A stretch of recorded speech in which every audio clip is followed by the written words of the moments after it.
सीतानाथ समारंभां श्रीरामानंदार्य मध्यमाम् अस्मदाचार्यपर्यन्तां वन्दे गुरुपरम्पराम्। नीलाम्बुजश्यामलकोमलाङ्गं सीतासमारोपितवामभागं पाणौ महासायकचारुचापं नमामि रामं रघुवंशनाथम्। अतुलितबलधामं स्वर्णशैलाभदेहं धनुजवनकृशानुं ज्ञानिनामग्रगण्यं सकलगुणनिधानं वानराणामधीशं रघुपतिवरदूतं वातजातं नमामि। भक्त भक्ति भगवंत गुरु चतुर नाम बपुएक, इनके पद वंदन किए नासै विघ्न अनेक, नासै विघ्न अनेक। श्री राम जय जय राम जय जय राम जय जय राम। श्री राम जय जय राम जय जय राम जय जय राम। श्री राम जय जय राम जय जय राम जय जय राम। श्री राम जय जय राम जय जय राम जय जय राम। श्री राम जय जय राम जय जय राम। श्री राम जय जय राम जय जय राम जय जय राम। श्री राम जय जय राम जय जय राम जय जय राम। श्री राम जय जय राम जय जय राम जय। श्री सीतारामचंद्र भगवान की जय। श्री हनुमान जी महाराज की जय। श्री अयोध्या धाम की जय। श्री सरजू मैया की जय। जय जय सीताराम। अकारण करुणा वरुणालय भक्तवत्सल भगवान श्री सीताराम जी की असीम अनुकंपा से श्री धाम अयोध्या जी के सिद्धपीठ गहोई धर्मशाला में परम श्रद्धेय परम पूज्य श्री वैदेही शरण जी महाराज दंडी बापू जी महाराज की अध्यक्षता में उनके द्वारा बुलाए गए भक्तों द्वारा और उन्हीं के मुखारविंद से नवदिवसीय श्री राम कथा के आयोजन में उपस्थित मंचस्थ पूज्य महाराज श्री के चरणों में पहले मैं प्रणाम निवेदित करते हुए तथा हमारे समीपस्थ परम वंदनीय श्री अवधेश दास जी महाराज, श्री अवध किशोर शरण जी महाराज, पूज्य महाराज जी, गौवी धर्मशाला के पूज्य महाराज जी, अन्य सभी संत वृंद, भक्त वृंद, श्रद्धामयी माताएं एवं आदरणीय कलाकार बंधु,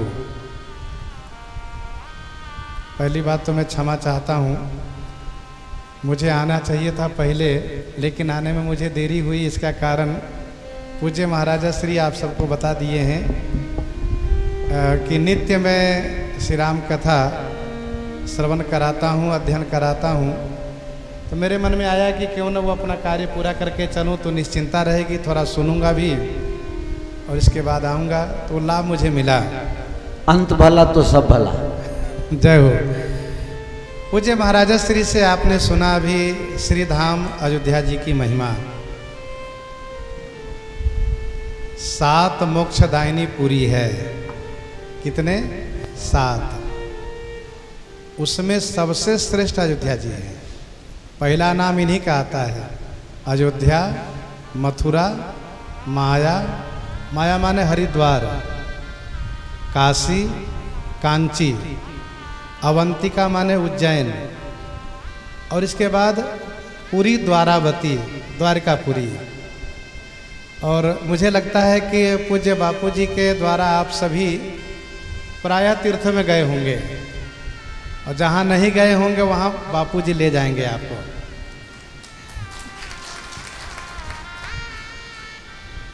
तो यह है श्री अयोध्या जी।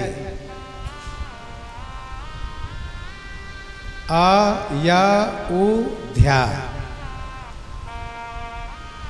ये त्रिदेव जो है इनका ध्यान करते हैं, अथवा त्रिदेव रूप में मान करके मुनि लोग ध्यान करते हैं।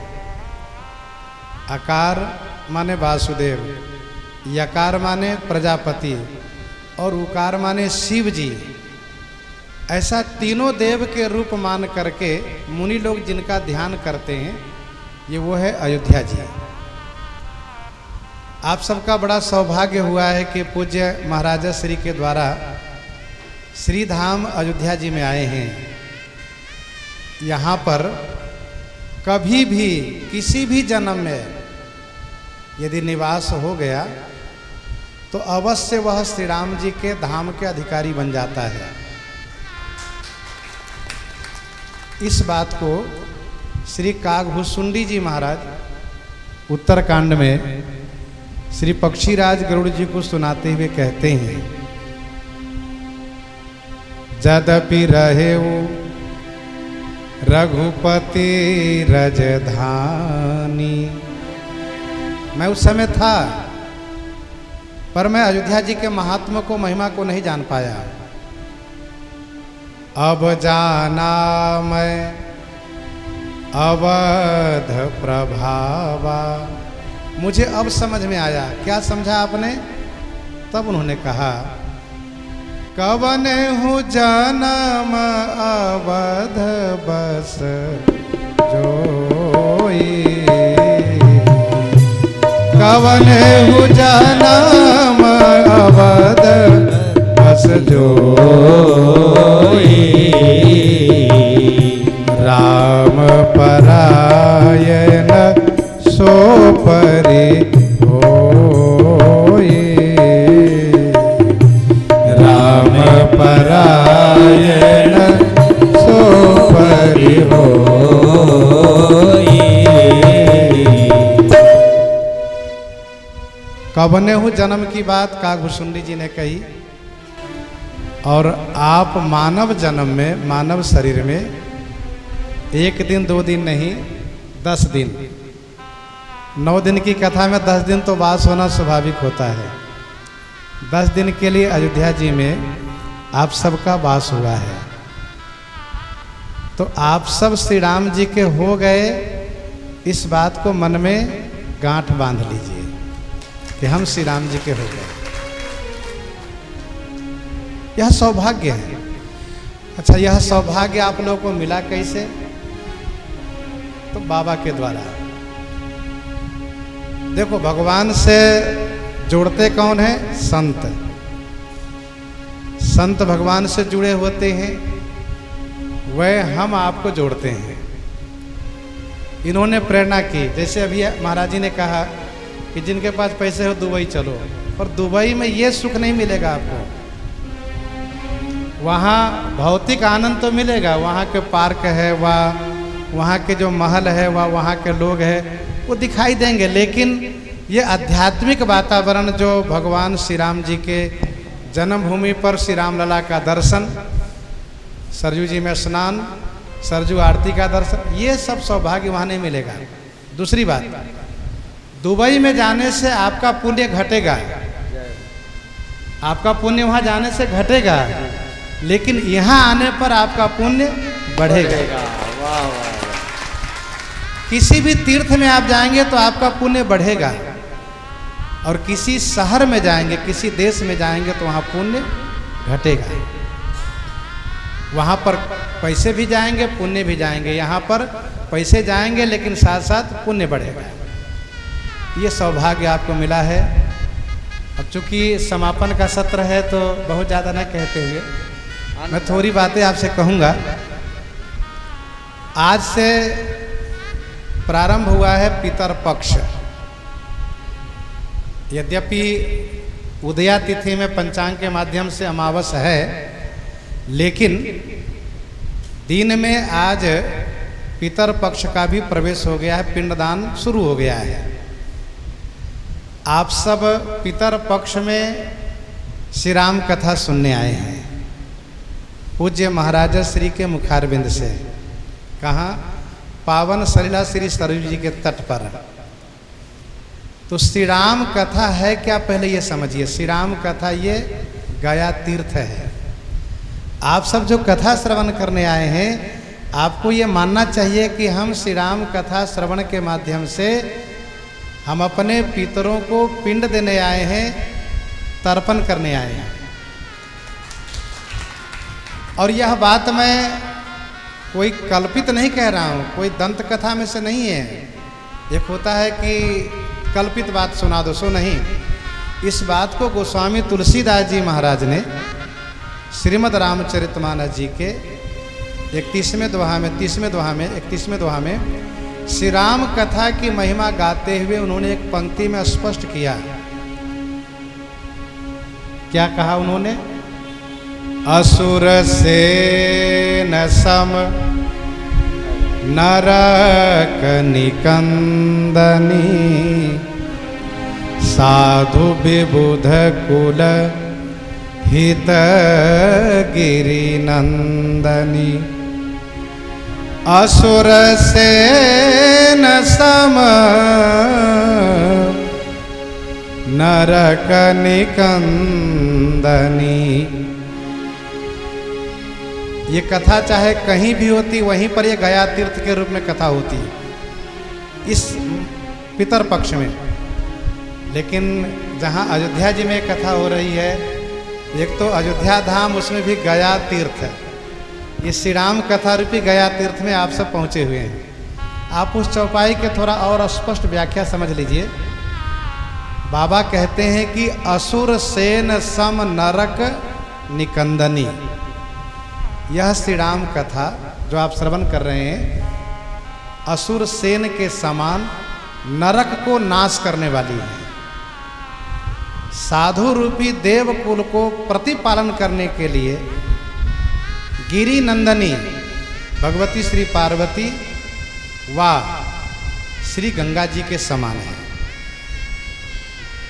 असुर सेन, वायु पुराण में यह कथा वर्णित है। कहाँ वर्णन है ये? वायु पुराण में। वायु पुराण अंतर्गत ये कथा वर्णित है। एक असुर था, उसका शरीर इतना बड़ा था कि 125 योजन उसका शरीर ऊंचा था। 125 योजन, 100 योजन नहीं, 125 योजन, यानी 500 कोस। और महाराज जी किलोमीटर से आपको समझा देंगे। तो इतना ऊंचा उसका शरीर था, 125 योजन, और 60 योजन मोटा शरीर था उसका, असुर का।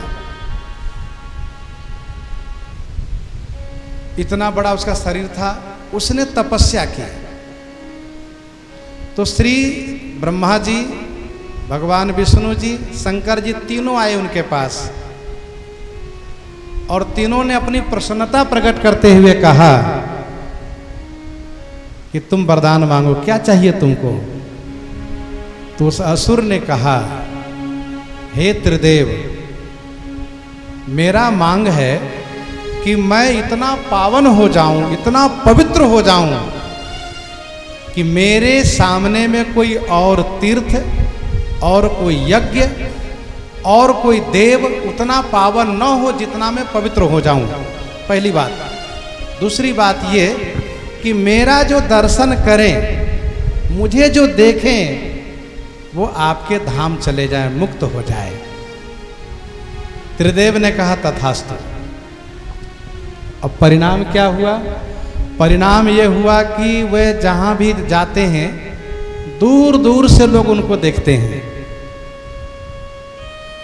और जो देखते हैं वो सब भगवान के धाम जाने लगे। नरक में खलबली मच गई, नरक में सन्नाटा पड़ गया, जमदूत लोग खाली बैठ गए। क्यों? इसलिए कि अब कोई पापी रहा ही नहीं, हम किसको नरक में लेकर आए। तब भगवान विष्णु ने श्री ब्रह्मा जी से कहा कि हे ब्रह्मा जी, यमराज परेशान है इस बात को लेकर कि हम यहाँ बैठे क्या करें, हमारे लिए भी कोई चाहिए, पापी लोग चाहिए जिसको हम लेकर आए। अब हम क्या करें आप बताइए। तो इसीलिए मैं आपको बता रहा हूँ, हे ब्रह्मा जी, आप उस असुर से कहिए कि आप भूमि पर लेट जाओ, तुम्हारे शरीर पर मैं यज्ञ करूँगा। फिर वह असुर कहेगा कि क्यों, आप मेरे ही शरीर पर यज्ञ क्यों करेंगे? तो आप कहिएगा कि तुम्हारे जैसा पवित्र स्थल मुझे कहीं मिलता ही नहीं। यज्ञ करने के लिए पवित्र स्थान चाहिए, जगह पावन चाहिए। तो तुम्हारा शरीर बहुत पुनीत है, पावन है, तुम्हारे दर्शन से पापियों के पाप समाप्त हो जाते हैं, सब भगवान के धाम जाते हैं। इसलिए हम ब्रह्मा चाहते हैं तुम्हारे शरीर पर यज्ञ करें। उन्होंने कहा ठीक है। भगवान विष्णु के कहने पर ब्रह्मा जी ने जाकर उनसे कहा, तो उस असुर ने कहा ठीक है, मुझे स्वीकार है। अब वह लेट गया। अब इतना बड़ा शरीर है, उसके शरीर पर यज्ञ कुंड बना, सब देवता लोग आए, ऋषि मुनि आए, बहुत बड़े यज्ञ का आयोजन हुआ। यज्ञ के समापन पर अवभृत स्नान होता है। जब स्नान हुआ तो वह असुर थोड़ा हिलने लगे कि अब तो सब जाने वाले हैं। तो देवता लोग ठीक से बैठ गए। देवताओं ने कहा कि आप लेटे रहो। तब उस असुर ने कहा कि हम तब तक लेटे रहना चाहते हैं जब तक कि आप लोग मेरे शरीर पर बने रहें। जब तक मेरे शरीर पर बने रहेंगे तब तक मैं लेटा रहूंगा।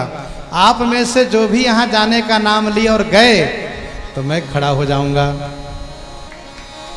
तब सब देवताओं ने कहा ठीक है, आप लेटे रहो, हम लोग यहीं रहेंगे।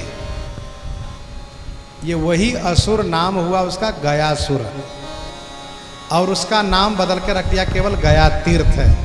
ये वही है गयासुर, वही है असुर सेन। अब उसके शरीर पर सब देवता विराजित हैं। इसीलिए वहाँ पर इस पितर पक्ष में जो जाते हैं पिंड देने के लिए, तो पितरों के नाम पर वहाँ जब पिंड अर्पित करते हैं तो उनके पितर भगवान के धाम को चले जाते हैं। इसीलिए वहाँ की प्रसिद्धि है कि एक बार गया तीर्थ में पिंड दान कर दो, मुक्त हो जाओ, छुट्टी पा जाओ। यदि गया तीर्थ में नहीं गए तो प्रति वर्ष अपने पितर को पिंड देते रहो। ये विधान है आज भी। वहाँ जाते हैं, वहाँ पर आने के बाद समापन हो जाता है। तो इस कथा को सुनाने का मेरा अभिप्राय ये है कि ये श्री राम कथा, श्रीमद् रामचरितमानस जी द्वारा श्री राम कथा, ये गया तीर्थ है। आप सब गया तीर्थ में बैठे हैं और जो कथा श्रवण कर रहे हैं, यही आप अपने पितरों को पिंडदान कर रहे हैं, उनको तर्पण कर रहे हैं।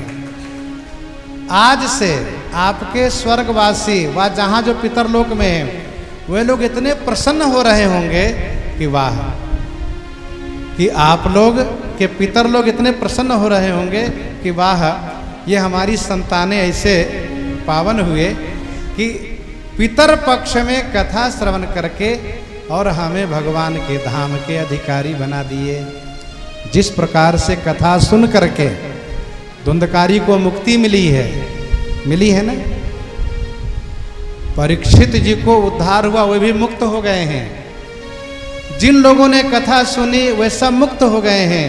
वैसे कथा आप श्रवण करेंगे तो आपके पितर मुक्त हो जा रहे हैं। इसीलिए यह कथा आप 9 दिन श्रद्धा उत्साह के साथ सुनिए। असुर सेन सम नरक निकंदनी साधु विबुध कुल हित गिरि नंदनी। तो आप सब दत्तचित्त होकर कथा सुने। क्यों महाराज जी? आनंद आनंद, आप आनंद दिए बहुत, आप सबको खूब खूब आनंद करा दिए, खूब खूब आनंद हुआ जी। महाराज जी के शिष्य हैं विश्वनाथ शरण जी। महाराज जी ने परिचय दिया, उन्होंने यहाँ कथा सुनी है और आज भी वो सरयू जी के जल का सेवन करते हैं। जब जल उनका पूरा समापन होने लगता है तो महाराज जी द्वारा फ्लाइट की टिकट उनका बनता है और वहीं से आते हैं अयोध्या जी, जल भर के फिर वापस चले जाते हैं।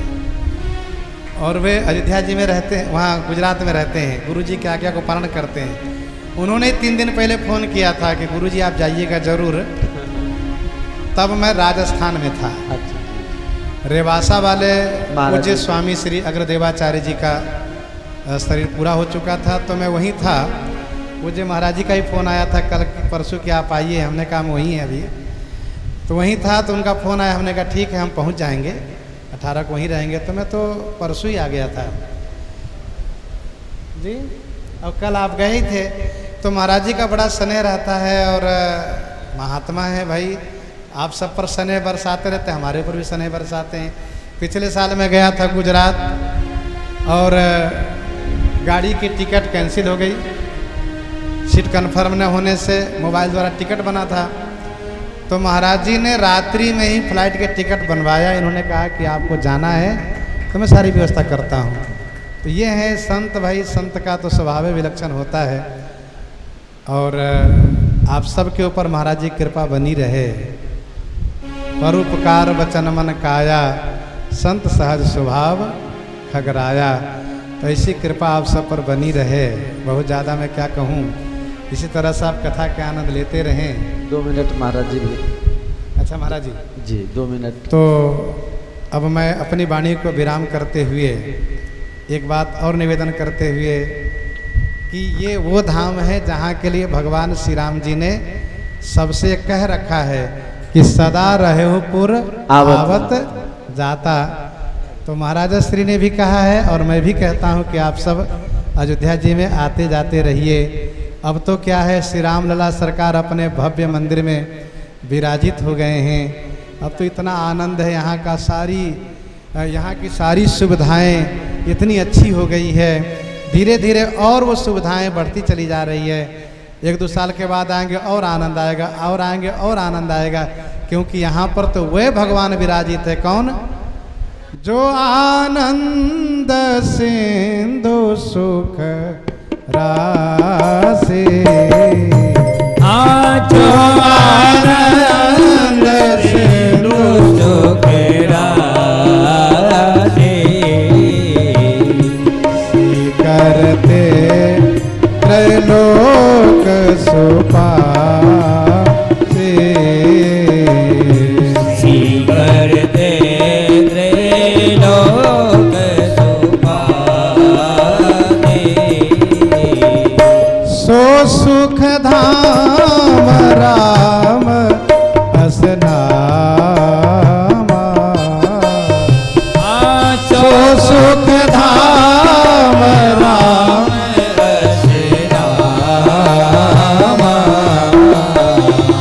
अखिल लोक दायक विश्रामा। अखिल लोक दायक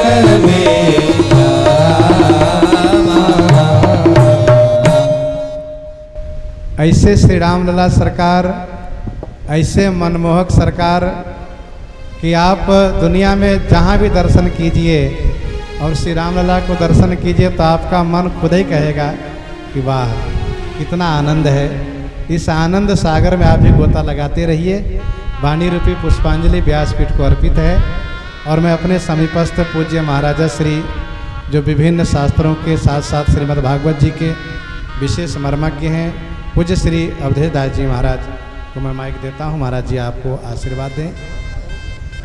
रामं रामानुजं सीतां भरतं भरतानुजं सुग्रीवं वायुसूनं च प्रणमामि पुनः।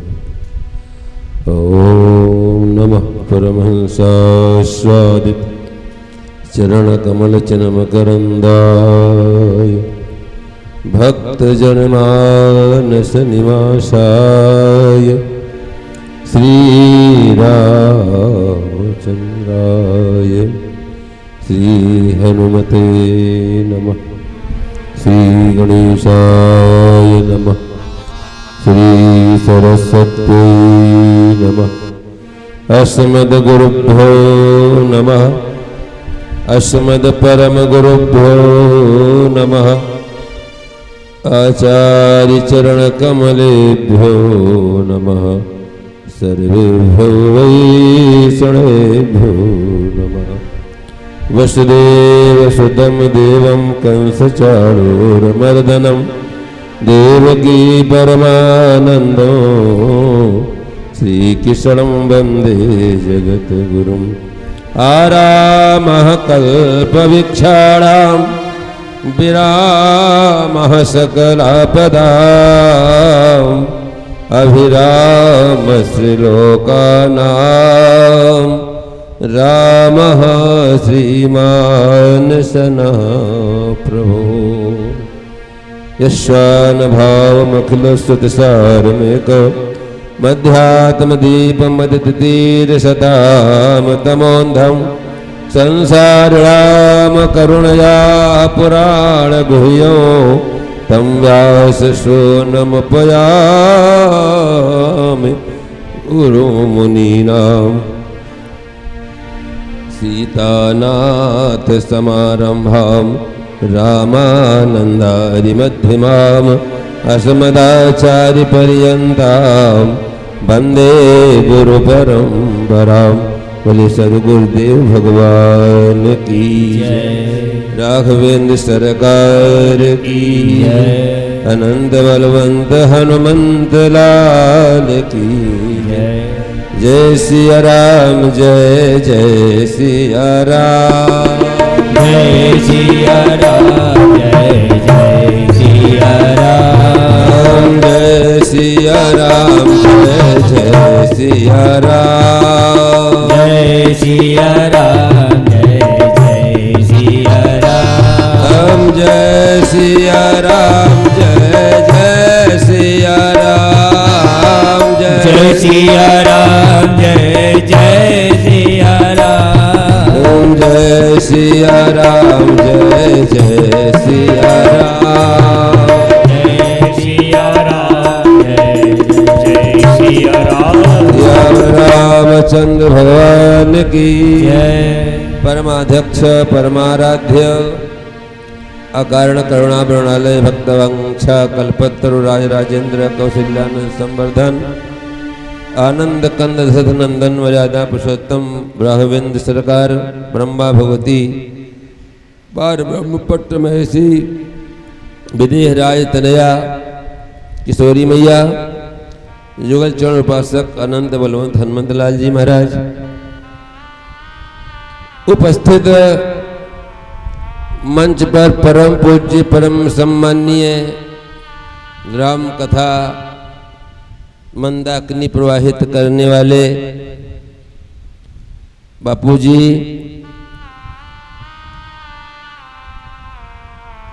नहे ज्ञान सदस्यम पवित्रम इह विद्यते। इस संसार में ज्ञान से बढ़कर के कोई और पवित्र नहीं है और उसका दान करने वाला ही सबसे बड़ा दानी होता है। गोपियाँ कहती हैं भुव गिणंत ये भूरिदा जनाः। हे गोविंद, जो आपकी पवन कथा का इस पृथ्वी पर दान करते हैं वो सबसे बड़े दानी हैं। क्योंकि आपकी कथा कैसी है तो कथा मृतम तप्त जीवनम। जो आपकी कथा है गोविंद, यह जो संसार के लोग तप रहे हैं, तप्तायमान हो रहे हैं, किसमें? संसार के त्राग्नि में काम क्रोध लोभ, कामाग्नि क्रोधाग्नि लोभाग्नि, ये जो 3 प्रकार की अग्नियां हैं यह प्रायः जीव को जलाती रहती हैं। अभी हमारे रामाणे जी महाराज जो अवध गौरव हैं, हम लोगों के परम सम्मानित और प्रतिष्ठित हैं पूज्य श्री कमला दास जी महाराज। नाम भी बड़ा सुंदर है, कम सुखम लात यह सा कमला, जो सबको सुख ला करके प्रदान करे उसका नाम कमला है। और महाराज ये दूसरी बात ये है जो कम ना लावे, है ना, दुनिया के लोग तो कम देते हैं ना, ये कम ना लावे, सबको पूर्ण भरने वाला कौन है? जो ज्ञान से भर दे, तो सब कुछ देने वाला पेट भर दे, उससे काम नहीं। ज्ञान दे दे तो कहीं भी जाएगा, उसका पेट भर जाएगा।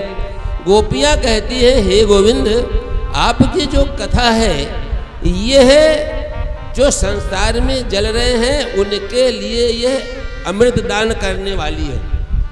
तब कथा मृतम तप्त जीवनम, कौन कह रहा है? हम ही नहीं कह रहे, कविभिरीडितम, कवियों के द्वारा, माने विद्वानों के द्वारा, महापुरुषों के द्वारा, आत्म तत्वज्ञों के द्वारा ये ईडितम, ईट स्तुति, इसकी स्तुति होती है।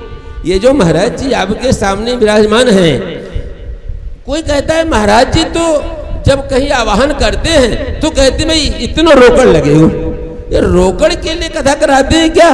अरे जो ये देते हैं वो कोई रोकड़ में मिलने वाली नहीं है, क्योंकि ये यहाँ की नहीं, ये तो वहां की दे रहे हैं महाराज जी। ये भुवि गिणंति, ये जो भगवान की कथा इस लोक में गान करते हैं, ते भूरिदा जनाः, ते जना भूरिदाः, बहुत बड़े दानी हैं। क्योंकि यह जो कथा आपको यहाँ मिल रही है ना, ये आपके पूर्वज जो ऊपर बैठे हुए हैं वो वहां से देख रहे हैं। क्योंकि तत्र न वैकुंठ कथा सुधापगा न भागवत भागवत तदासर्याः, उस वैकुंठ में यह कथा नहीं मिलेगी, उस वैकुंठ में ये दिव्य संत नहीं मिलेगी, इस वैकुंठ में ये यज्ञ नहीं मिलेगी, उस वैकुंठ में ये बापूजी आपको नहीं मिलेंगे कहने के लिए चलो अयोध्या, चलो अयोध्या। क्योंकि कौन हो जन्म अवध बस सोई, राम परायण सोनर हुई। का मतलब क्या हुआ? अरे आप तो बड़े भाग्यशाली हैं, क्योंकि बड़े भाग्य मानुष तन पावा, आप तो मनुष्य होकर के आए हुए हैं। अरे अयोध्या में अगर कीड़ा मकोड़ा हो जाओ तो भी वो भाग्यशाली है महाराज, वो भी भाग्यशाली है। आपके भाग्य की प्रशंसा कौन कर सकता है? देवता भी ऊपर से कहो अभियाम किम काय शोभनम, आज आपके देवता भी आपके लिए कह रहे हैं अरे वाह वाह क्या पुण्य किया है इन लोगों ने, किसी वध में आकर के श्री बापू जी के द्वारा श्री राम कथा का पावन श्रवण कर रहे हैं। ऐसे दिव्य पावन कथा जो सबके लिए राम कथा है। राम कथा मंदाकिनी चित्रकूट चित चार, हमारे महाराज जी इसके बड़े मर्मज्ञ हैं। आने में दास को भी विलंब हुआ। हमारे जो श्री अवध बिहारी शरण जी हैं बहुत स्नेह रखते हैं दास के ऊपर, तो बस यही परंपरा है। थोड़ा सा कुछ विद्यार्थी शाम को आ जाते हैं महाराज जी, तो थोड़ा सा उनको भागवत जी का 2-4 अक्षर बता देते हैं। तो महाराज जी को हमने फोन किया कि भैया पढ़ाने में 4:30 बज गए हैं, अब आप जैसा हो वैसा बताइए। तो बोले आप आइए, हम कल आएंगे तो पूरा बैठ के सुनेंगे। लेकिन बापूजी तो बड़े दिव्य हैं, कथा भी बड़ी दिव्य है, और आप लोग आए ये और दिव्य है। लेकिन हम लोगों के लिए थोड़ा सा रोकेंगे नहीं आपको, लेकिन ये है कि हम लोग थोड़ा सा अवधवासी है ना, गुजराती नहीं है। और श्री महाराज जी तो टोटल सब लोगों को पसंद करते हैं और इतना अच्छा परोसते हैं तो हम लोग कभी कोई सूखे रह जाते हैं।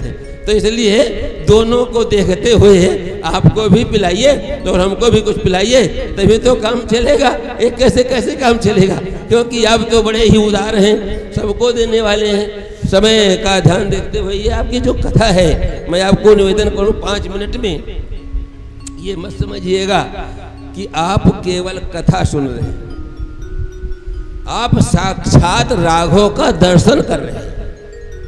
ये रामचरितमानस जो है ये पुस्तक नहीं है, ये वो पुस्तक है जो उस तक पहुंचा देने वाली है, सीधे वहां तक। क्योंकि बाल कांड प्रभु पाए, बाल कांड प्रभु पाए, अयोध्या कट प्रभु सोहे, उदर भयो किस किंधा, उदर भयो आरन, हृदय किस किंधा सोहे। सुंदर प्रभु को बदन ग्रीव लंका मुखार बिंद लंका कही गायो उत्तर प्रभु ब्रह्मांड जहां जहां दस कंध आज समायो। तो कहा श्री मद मानस राम तन। ये श्री रामचरित मानस क्या है? ये राम जी का शरीर है। इसका तात्पर्य क्या है? एक छोटी सी आख्या है, मैं निवेदन करूं। श्री जगन्नाथ पंडित जी की बात, गीता जी के ऊपर टीका लिख रहे थे। टीका लिखते लिखते उनको जब श्लोक आया, अनन्याश्चिन्तयन्तो माम ये जनाः परिपासते तेषां नित्याभियुक्तानां युक्तानां योगक्षेमं महाम्यहम्। मैं भगवान ने कहा कि जो अनन्य भाव से मेरा चिंतन करते हैं उनका योग क्षेम मैं वाहन करता हूँ। वहाँ वाहम्यहम है, यही उनको शंका हो गई। तो योग क्षेम का मतलब क्या है? माता पूछो मत, पहले इसको उतारो, बहुत भार लग रहा है मुझको। माँ ने उतारा, इतना वजन था कि बेचारी दोहरी हो गई। खोल करके देखा, बहुत बड़ा सामान। बालक से पूछा, बेटा ये कौन दिया है? बोले पंडित जी ने दिया है। माँ पंडित जी ने? तो आपके गाल में ये निशान कैसे लगा? खून निकल रहा था। बोले पंडित जी ने मारा है माता जी। बहुत दुखित हुई। बालक अंतर ध्यान हो गया। पंडित जी आ गए। पंडित जी के ऊपर वो पंडितानी सिंह की सिंहनी की तरफ गुर्रा करके टूट पड़ी। तुम बड़े कठोर हो, इतने सुंदर बालक को तुमने इतना भार दे दिया। उसके बाद ऊपर से पीटा। पंडित जी ने कहा, भगवान मैंने किसी को नहीं दिया है, मैं कौन किसको पीटने वाला हूँ? मैं तो समुद्र स्नान करके आ रहा हूँ। नहीं पीटे, नहीं भेजे, तो ये सामान किसने दिया? इतना सामान कहाँ से आया? सामान देख करके पंडित जी को अक्षरशः एक एक झांकी सामने आ गई। रोने लगे, चिल्ला पड़े, देवी ये जो तुमने कहा है बिल्कुल सत्य है। उस बालक के गाल पर मैंने ही थप्पड़ लगाया है, मैंने ही निशान मारा है। मेरे आंखों के आंसू दुर्भाग्य के हैं, लेकिन तू जो रही रहे, तेरा रोना ये सौभाग्य का है। देवी आज तुम्हारे सामने आनंद कंद कृष्ण चंद्र के बिहारी द्वारकाधीश आकर के तुमको भोजन दे करके गए हुए हैं। अनन्या चिंतयन्तो माम ये जना परिपासते तेषां नित्याभियुक्तानां योगक्षेमं हम। भगवान की जो ध्यान करते हैं कहते मैं दे देता हूँ। इसलिए महाराज ये श्री मानस राम तन, इसको पुस्तक मान करके मत बैठना। ये समझना मेरे साथ साक्षात ठाकुर जी बैठे हुए हैं। और वो कौन है? आराम कल्पवृक्षाणाम विराम सकलापदाम अभिराम श्रीलोकानाम राम श्रीमान सना प्रभु। एक कल्प मिल जाए तो लोगों के दुख दूर हो जाएं। मेरे राम जी कल्प वृक्ष के बगीचा हैं, जहाँ पर सारे दुख का समापन, सारे सुख का उद्यापन। ऐसे कल्प वृक्ष के बगीचे में बैठा करके आराम कराने के लिए आपको ठाकुर जी के कृपा से बापू जी लाए हैं। ऐसे बापू जी के चरणों में बारंबार प्रति निवेदित करते हुए वाणी को विराम। आप सबके लिए एक बार पुनः आह्वान। 24 एकादशियां होती है, आप लोग एकादशी का व्रत जरूर करिएगा। कोई व्रत करो ना करो, व्रत करोगे तो बहुत अच्छी बात है। व्रत करना जितना ज्यादा कर ले जाओ, लेकिन कुछ भी ना कर पाओ तो अयोध्या से वैष्णव के बीच में आए हुए हो, एक संकल्प लेकर के जाना कि प्राण छूट जाए लेकिन एकादशी नहीं छूटना चाहिए। इस प्रकार से आप एकादशी का व्रत करिए और राम जी का नाम लीजिए और सदा रहो पुर आवत जाता। इसी शब्द के साथ वाणी को विराम। महाराज जी को कोट कोट प्रणाम। आप सबको बहुत बहुत आशीर्वाद। श्री महाराज जी को नमन। जय जय श्री। बोलो सियावर रामचंद्र भगवान की जय। जय रघुवर स्वामी प्रभु जय रघुवर स्वामी। अखिल भुवन नायक अखिल भुवन नायक त्रिभुवन बहु नामी। प्रभु जय रघुवर स्वामी। पूर्ण ब्रह्म अवतार भक्तन प्रभु भक्तन हितकारी। ओ दशरथ अजीर बिहारी। दशरथ अजीर बिहारी। राघव धनुधारी। जय रघुपति कौसल्या सुत राम शोभा अति सारी। प्रभु शोभा अति प्यारी। ओ ऋषि मुनि गुण गावे। ऋषि मुनि पावे गति तारी। ओम जय रघुपति नामी। शेष महेश गणेश गुण तारा गावे। प्रभु तारा गाए। ओ वेद पुराण बखाने। वेद पुराण बखाने। पार न कोई पावे। ओम जय रघुपति स्वामी। भूमि भार ना हरता पालक छोष होना। प्रभु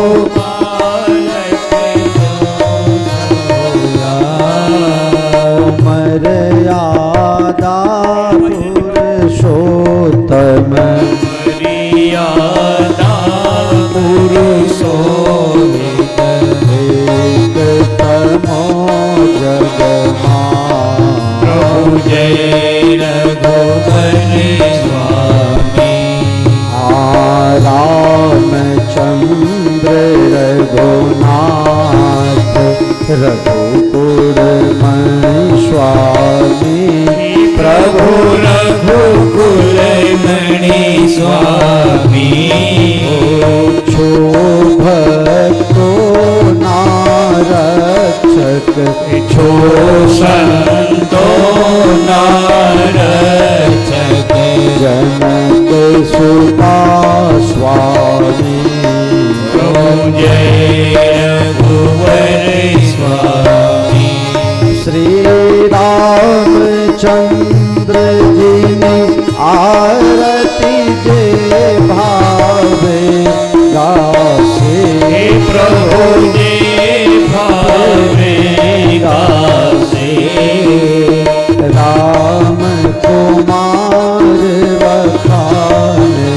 श्री राम कुमार बखाने। शाकित धाम जासे। प्रभु जय रघुपति स्वामी। जय रघुबर स्वामी। प्रभु जय रघुबर स्वामी। अखिल भुवन नायक। अखिल भुवन नारायण। त्रिभुवन बहुनाम। प्रभु जय रघुपति स्वामी। कर्पूर गौरम करुणावतारम। संसारसारं भुजगेन्द्रं सदा वदन्तं हृदयारविन्दे भवं भवानी दैतन्वा।